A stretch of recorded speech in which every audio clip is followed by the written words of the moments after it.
Let's get some hot takes from Wall Street. Let me bring you a couple. Mike Walkley over Canaccord Genuity saying strong results with strong iPhone ASPs, services revenue, and capital returns, the highlights.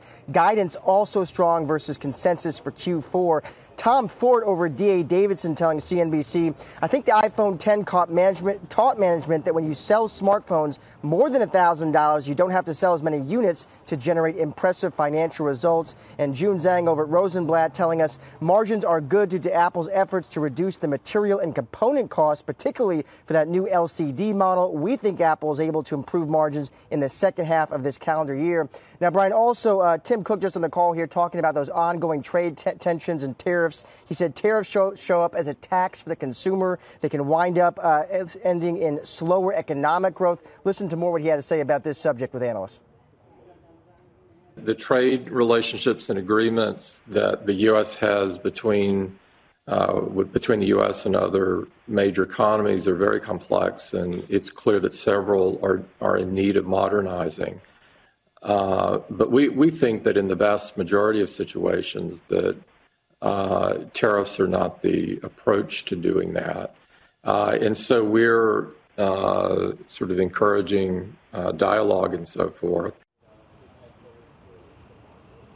Now, services also a big topic on the call. Apple on target to reach that $50 billion bogey by 2020. Also, Apple Pay, that's a new stat here, well over 1 billion transactions last quarter, triple what it was a year ago. Cook saying we did more mobile transactions than PayPal. Sully, back to you.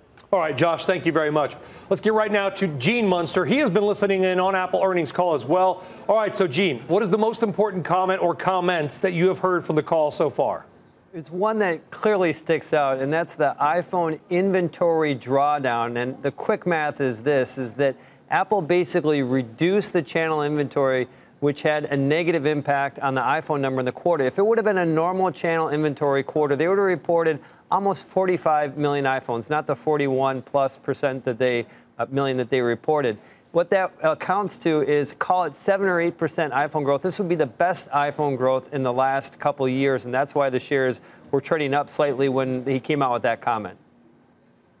Guys, what do you think?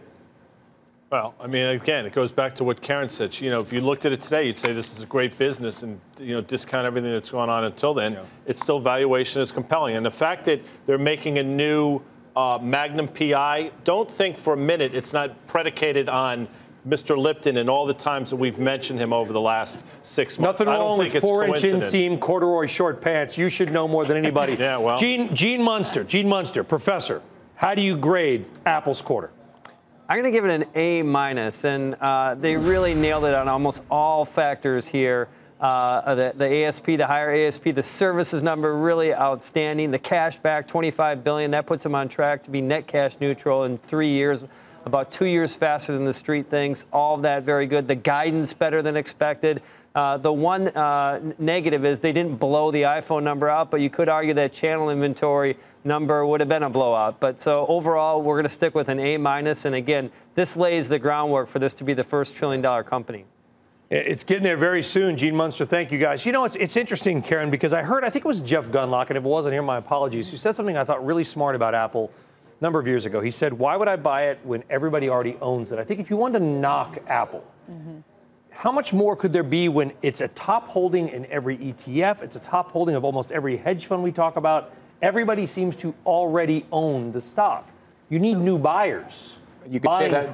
Sorry, I'm not Karen. Well, I guess on the margin you need new buyers, but it's not like the story hasn't moved, right? The story is actually more compelling. One thing I was thinking about, if that new tax law happens, there's probably more long-term gains stuck in Apple than any other stock in the world. I don't know what that means for it, but long-time holders.